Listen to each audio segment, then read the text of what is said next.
صحابہ اساتذہ اکرام مہمان خصوصی مولانا حضرات اور سرپرست حضرات میرے پیارے ساتھیوں السلام علیکم ورحمۃ اللہ وبرکاتہ۔ سامعین اکرام، آج میں سیرت النبی کے موقع پر کچھ باتیں ذہن نشین کروانا چاہتی ہوں جن کا تعلق ہمارے نبی حضرت محمد صلی اللہ علیہ وسلم کی سیرت سے ہے۔ ہمارے پیارے نبی حضرت محمد صلی اللہ علیہ وسلم 12 ربیع الاول کو مکہ مکرمہ میں پیدا ہوئے۔ آپ کے والد کا نام حضرت عبداللہ تھا، آپ کی والدہ کا نام حضرت آمینہ بی بی تھا۔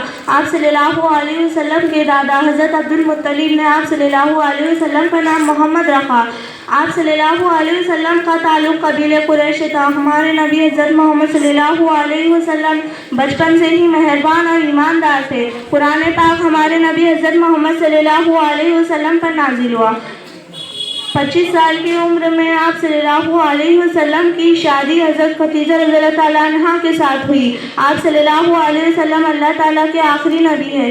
آپ صلی اللہ علیہ وسلم نے دنیا کو اسلام کی روشنی سے منور کیا اور 63 سال کی عمر میں اپنے خالق حقیقی سے جا ملے۔ آخر میں اس شعر کے ساتھ اپنی تقریر ختم کرنا چاہتی ہوں۔ پروانے کو چراغ ہے بلبلے کو پھول بس، پروانے کو چراغ ہے بلبلے کو پھول بس، صدیق کے لیے ہے خدا کا رسول بس۔ السلام علیکم۔